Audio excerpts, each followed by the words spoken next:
Hi everyone, this is Brian from Provision Studios, and today I'm doing an unboxing of a brand new Apple M1 Mac Mini. It just came in today, so here it is. I ordered from B&H.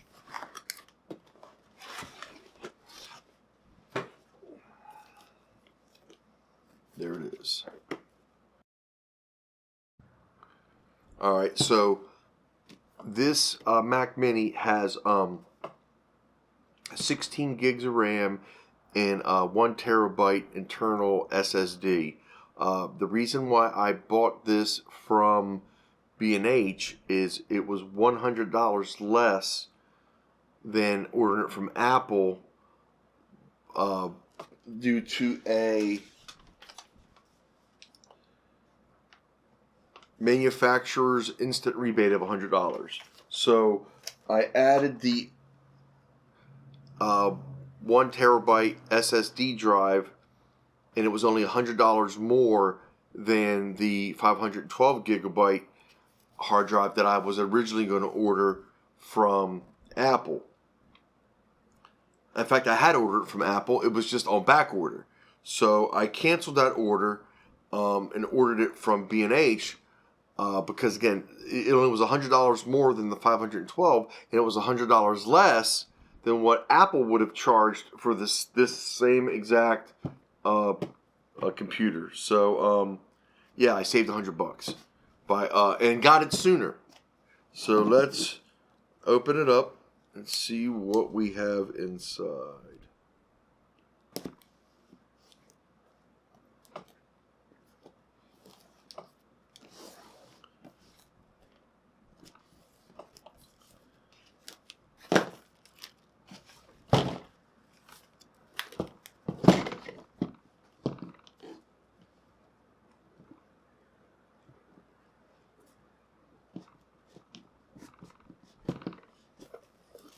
Right.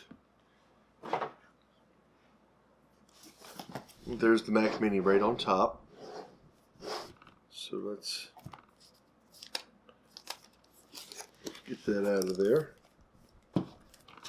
So there's the Mac Mini. And we got the power cable there.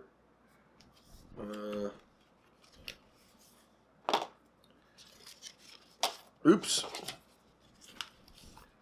Looks like a Mac Mini. Just basically breaks down all the ports on it. Welcome to your Mac Mini. Tells you about what each port is and what the screen would look like when you connect it to a monitor. It also has a link to the essential Mac Mini guide and another link for Apple support. So that's all on there.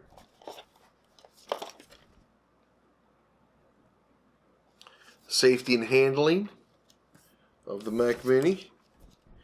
And of course, ye old Apple sticker. So that was all in this envelope. That was right on top of the power cable,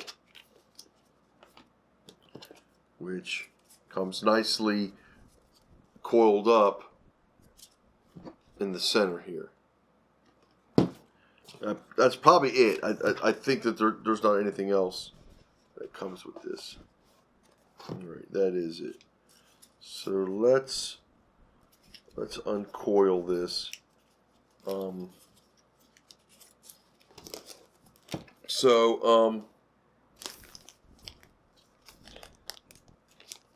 Let's see what we got here.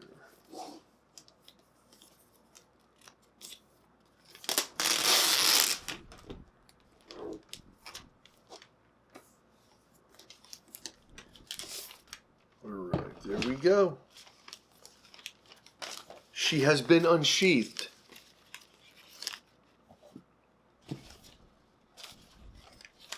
Excellent. And I'll keep all this the way that it came in case I need to send it back for any reason.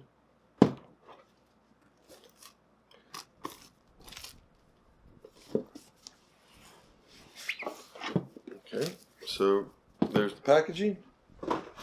That'll go back in the box. I will store that in case anything ever happens to this Mac Mini. Okay.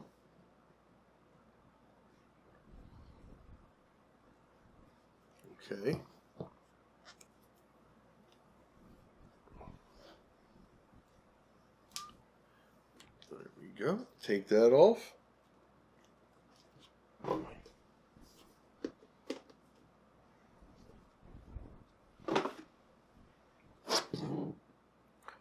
Alright, so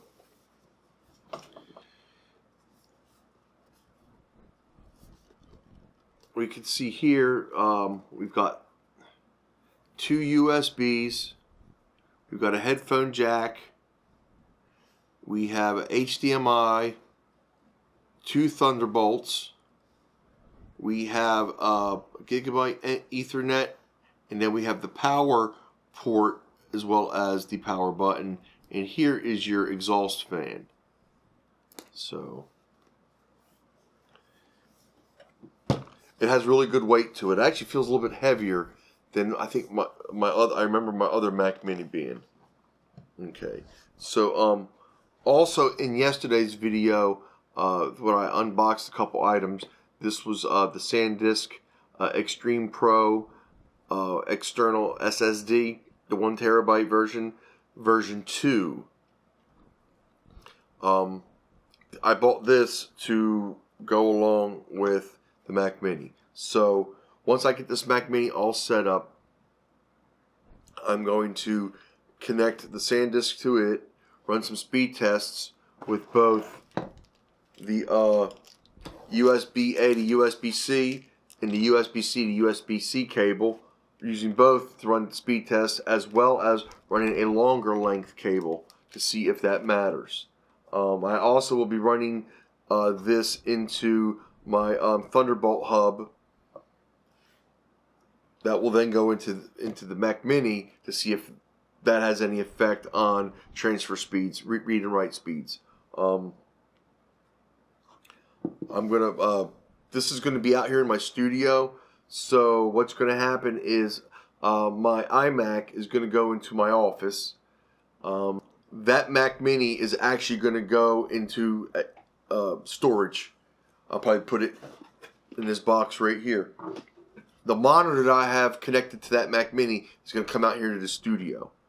And then I'm going to connect all that. I'm going to try to get that done tonight so I can jump into a new video, or maybe finish this video with some footage of the computer setup. Now, I am not going to put this computer right now where it is going to end up. It is going to end up at my main studio desk, my mixing desk. I'm going to redo that whole area to be more of a less of a kind of a mixing a console desk, and more of an arranger composer station. I will still be doing the mixing and all there, but I'm gonna go more into this year, as the year finishes out, going into 2022. I'm gonna start arranging more and doing more personal composition, because I want to start selling my music to third-party companies that would use my songs for in their database for music submission, or like for videos and such. So there's a lot of Artlist is one that I want to sign up potentially as an Artlist a creator.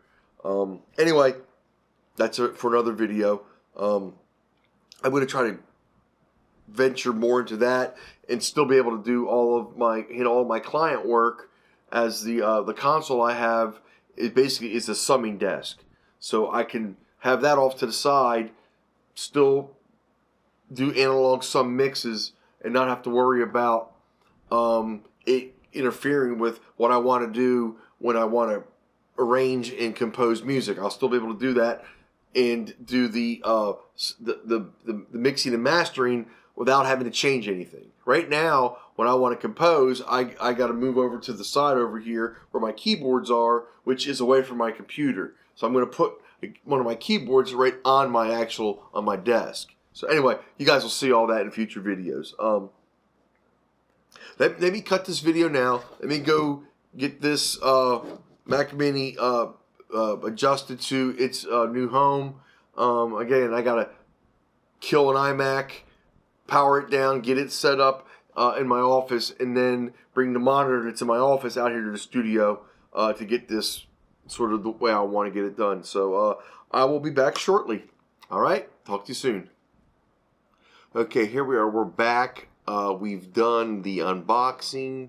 We've connected the M1 Mac Mini to our monitor. We have the SanDisk external SSD version 2 connected via Thunderbolt. I've connected a couple other peripherals that I have, mostly chargers, battery chargers for my cameras, to USB hubs. So I've got some stuff connected there. I did not have a longer Thunderbolt cable for the SanDisk external SSD. So I'm going to have to get back to you guys on that. But the one thing I was able to do was test both the USB-C to USB-A cable and the USB-C to USB-C cable. And there was really no comparison there with the numbers. You can see those. Got the numbers right here for you. It's not even worth mentioning. It's not worthwhile to even connect it with the USB-C to USB-A cable. And I guess you could if you're just transferring files and you have nothing, and you're using a computer that doesn't have the Thunderbolt port. So I shouldn't say that it's not worth mentioning. It is if that's the way you need it. But then, if that's the case, I would say don't buy this drive. Actually, I don't really need it because I don't have a Thunderbolt 4 port, which would maximize the speed of the drive. So I'm not even getting the full capability of the drive. That being said, I used extensive editing in DaVinci Resolve on the new M1 Mac Mini, editing onto the SanDisk external SSD drive with 4K footage, regular 1080p footage. I'm recording this section right here of the video on the Atomos Ninja Flame, so I'll be editing it in the DaVinci Resolve in ProRes.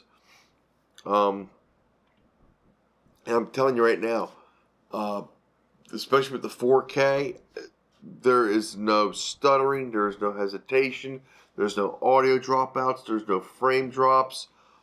I put a transition in between a cut, and it drops right on my my Mac Pro that I have been using for quite some time now. I was having all kind of issues, which is really one of the main reasons why I wanted to upgrade my video editing computer. The computer I have, the Mac Pro, is perfect for audio. It really is. I have it maxed out, and I just using it for audio will probably give me even more, a couple more years out of it before the OS. I'll say it like this: I'm going to get to a point where I'm going to have to stop updating the OS, and I think I'm just about there. with it. So I may get another year or two of updates, and then that's it. It's running Catalina right now. So as soon as Apple stops support for Catalina, I'm pretty much going to be dead in the water there. Probably right before they do that, I'll update as much of my software as I can. But even that being said, you get to a point where like you can't update Pro Tools. You can't like right now I can't even run the latest version of Logic Pro on my Mac Pro because it won't run on Catalina. Anyway, that's not what this video is about. But I just wanted to say that the DaVinci Resolve running on the M1 Mac Mini, editing 4K footage, editing multicam clips. There was no lag, no stutter. It really was awesome.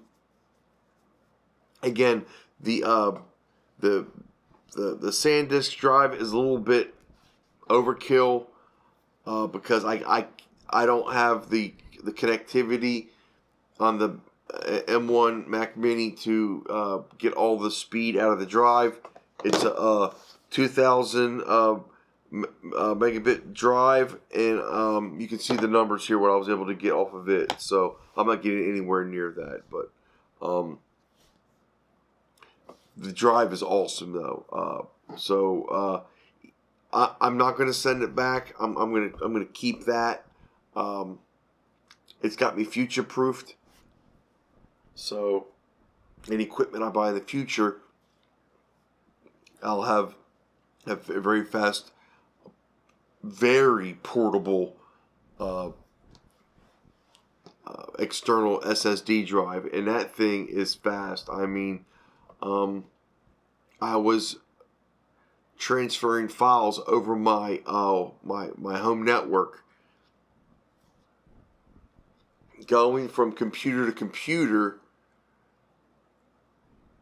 It was, I mean, average. I had like a what did I have? I think I had a 6 gigabyte clip, and it was going to take 8 minutes. And then when I went from computer to the external SSD, it did it in 4 minutes. Same file. So that's pretty impressive to me. Anyway, also another thing I did that I'll share in a different video was the Freewell ND filters. They worked excellent. I used the ND8 and the ND16, and they really were they were what I needed. I'm probably going to go get ND filters for the G50 now. Not the ones that are internal on the camera. You have to be at you have to have the iris set at 4 or smaller before the ND filters will even kick on. So you don't have actual control over the ND filters like I do on my Sony HDR FX7. I can turn those on and off. There's actually a switch on there where you can engage those ND filters on that video camera. On the G50, the Canon G50, it's not manual.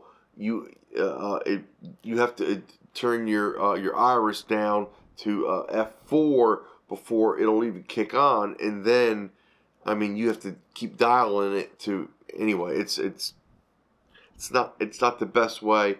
And if you're trying to keep your iris as open as possible, which on this camera is an f1.8, you're going to have to get an external ND filter, which is attractive to me. I'm probably going to do that. I'm going to get an ND filter or ND filters for this camera.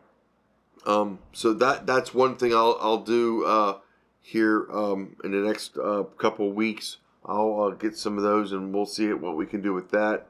But as far as the Freewell Bright Day kit that I got for my DJI Mavic Air, it worked perfectly. Again, I'll have the video that shows that footage and a little talking head piece on that, so we can go over that. So what I'm looking at now is I hooked up my Thunderbolt RAID, and I'm going to pull the hard drives out. Either I'm going to pull the hard drives out of the Mac Pro that I pulled out of the Thunderbolt RAID array when I first got the Mac Pro, because the Mac Pro has a lot of internal hard drive bays that you can put your hard drives in, and it accesses it right inside the Mac Pro. Obviously, I don't have that capability on the Mac Mini. But what I'm probably going to do is, I'm going to keep those drives probably in the Mac Pro, and I'm probably going to get a couple 7200 RPM drives for the Thunderbolt RAID array that I have. It's a Western Digital drive. It really is awesome. It works great. Again, I took the drives out of it and put them inside the Mac Pro, so I've got this RAID array just sitting there waiting to be used, and I think that's what I'm going to do. Anyway, I may put a drive in there that I have laying around just to see what kind of speeds I can get, and make either a video about that or add on to this. And then I'm thinking about getting a Thunderbolt hub, maybe from OWC. The one that I had put away in storage, and I brought it out to use on the Mac Mini. It wouldn't power up. I don't know if it something happened, and it's not the power supply. The power supply works fine, so there's something to do with the actual hub itself. Anyway, it's kind of depressing to me because I was banking on that, to have that to connect all my peripherals into. So right now I'm maxed out on the Mac Mini with the ports. I've got all the ports taken up, and I'm still needing more ports. So I'm probably going to have to get a Thunderbolt bay or Thunderbolt hub from OW. I'm thinking about OWC for it, but we'll see. I'm not sure what I'm going to do there yet. I have to see what my true need is. But anyway,